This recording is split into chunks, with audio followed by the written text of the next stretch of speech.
Debbie, what does it mean when we say that someone is trying to control their life by controlling other people? Yeah. And why might a pattern of control contribute to ongoing relapses?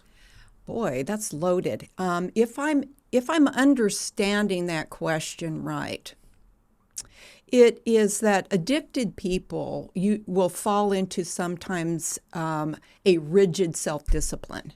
And what they want to do is control their environment to avoid relapse.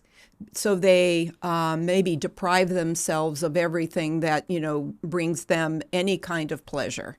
Be it, I'm not going to ever go to the beach again. I'm going to control where we go on vacation, or I'm going to limit our access to everything, all the media. I'm cutting off the internet. And we've seen this before in counseling where, there's no internet, no computers in their house, things that would be, vital to our lives today. But what they're also doing is depriving other people of their choices.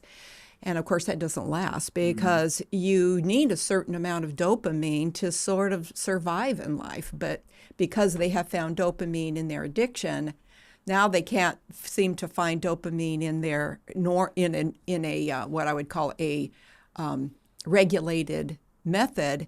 Instead, they end up in relapse because they want to overdose. They've deprived themselves, which is one of the narrow pathways of addiction is deprivation. Yeah. So I think my understanding was correct about that question. Mm-hmm. Yeah, what I get from what you're saying is I think of past behaviors that I did, so DVDs that were calling me, that had nudity in them or any sort of scene like that. I remember taking a hammer to them and destroying them. And did that control actually stop the behavior? Or I canceled my internet when I was single and then got married, and my wife was like, well, can we have the internet? Can we have cable? Are these things? And having not disclosed to her the reality of who she was marrying, those behaviors, my control to try and stop that was those methods. And did that produce true lasting freedom? No. And you asked the question, and just to flip it on its head a little bit when it comes to the spouse side of things, I just want to sit there and say, it's natural to want control and to grasp for control. I totally, what you've been through, that fear gives you the sense of, because of this fear, I want to hold on to these things. Yeah. And I completely can say, yes, that's absolutely understandable of why that is desired. Yeah, we don't want to get rid of self-control. It's one of the fruit of the Spirit. But how do we exercise self-control within the confines of our temptations, what we're tempted with, and how we manage our sobriety or protect our sobriety within a boundaried system where we're protected and we're able to say no to temptation that leads to our relapse versus depriving somebody else of their choice to do what they want to do or manage their own recovery if it's their wife's anxiety. She needs the self-control to take on that task, but not the rigid self-discipline or being rigid in controlling environments. Yeah, I see this as kind of a form of codependence, that it says my recovery or health is contingent on other people acting and behaving a certain way so that I have, like you said, I have those rigid boundaries or things that make me feel good.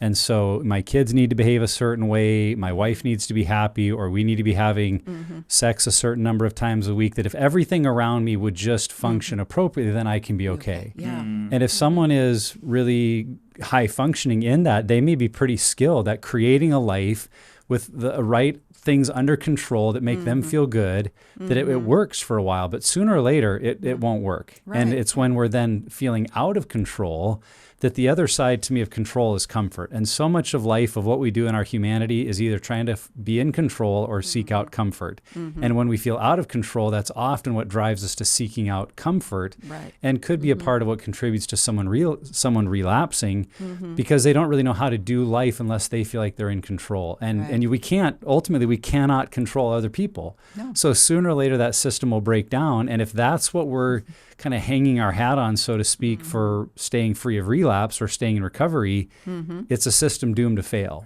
because we cannot always control our environment or people around us. Yeah. To really succinctly explain or define what control is, it's when I want you to behave, think, act, or feel a certain way so that I feel okay. Mm-hmm. But there's a flip side to that, is when I do and say and behave in a way that makes you okay, then in essence I'm still controlling. I'm controlling your mood by being very compliant and doing it your way, even though it's something I don't want to do. Mm-hmm. So it's one is covertly and one is overtly. Yeah.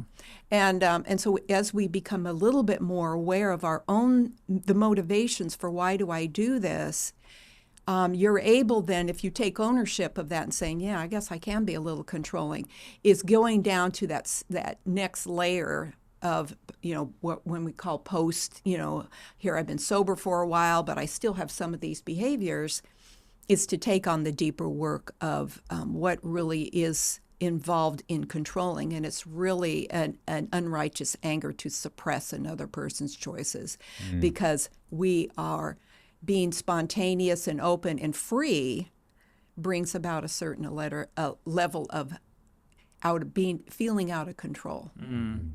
And that's where boundaries come in, because boundaries are the limits that we place around our lives so that we manage our own values.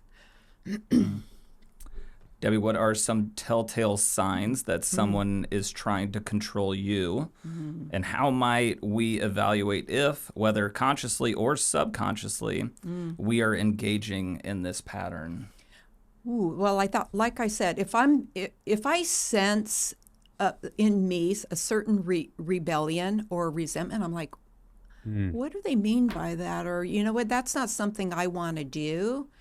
Or we many times sense that somebody is manipulating us, and I think that's maybe it's a God-given kind of gut feeling that He gives us to sort of sense danger, like I'm feeling a sense of danger. So I might, rather than being reactive to it, is to kind of like question, like, what does that person mean by that? What's their motive? But on the flip side, if I'm the one doing it and somebody else, and I'm getting people in my life who are rebellious or being resentful towards me, I need to question my own motivation. And because it can be very subtle at times, and we can do it through the way that a pattern of speech we have, rather than it just being what I would, call, instead of being relaxed and tolerant and easygoing, there's an intolerance to control. As I don't want you to do it this way because it embarrasses me. So there's a self-focus, motivation, there's a self-focus on it.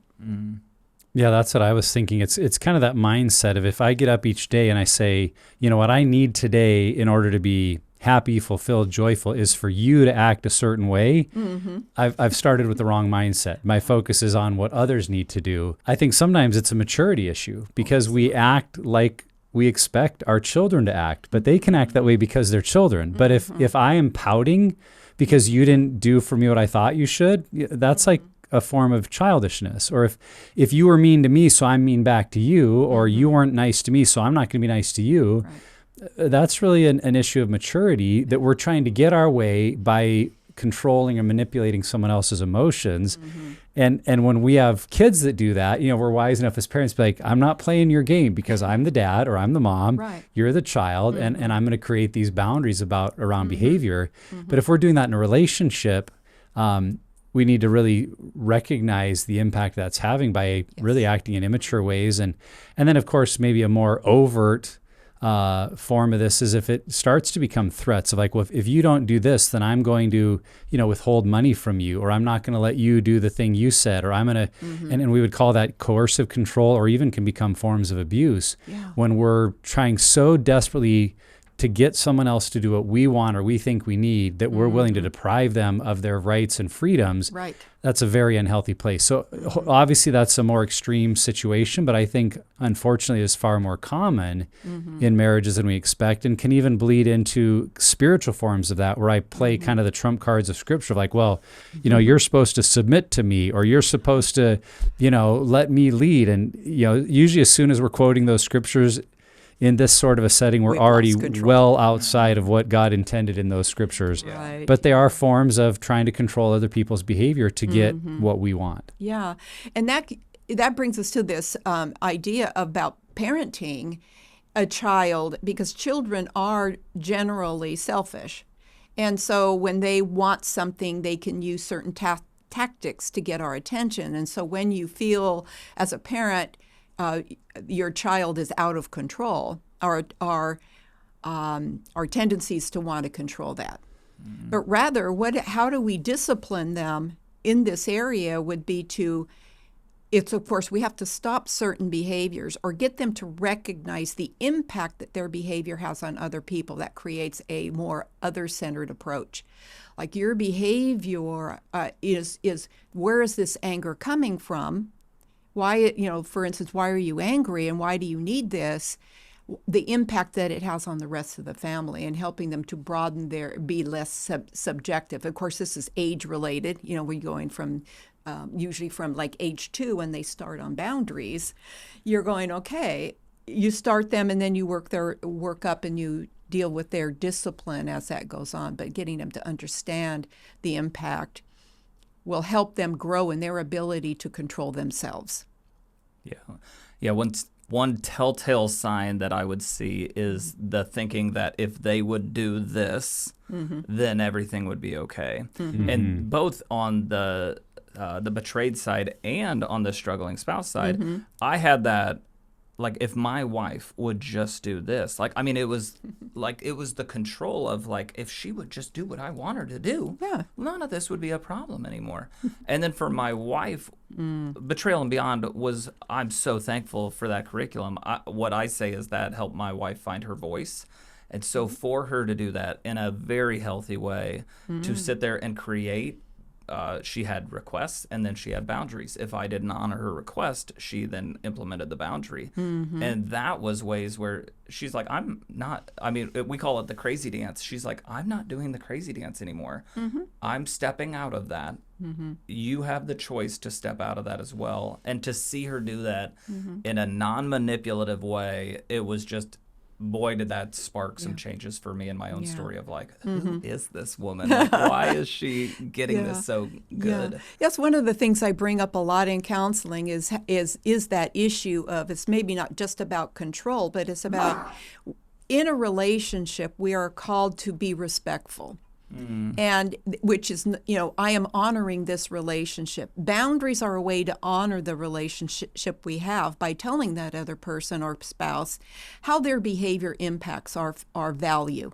Does it make me feel less than you? Or do I feel angry when you say those words to me? And that gets back to your original question. How do I know if somebody's doing that? If I start feeling angry at how they're behaving or what the words that they're saying, whether it might, it just might be like, when you said that, it felt a little condescending to me. Is that what you intended?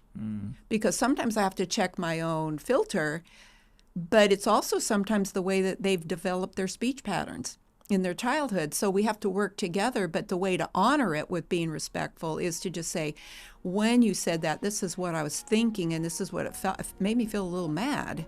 And so then we're able to say, to clarify with each other, and that's more respectful from just getting mad at them for saying something.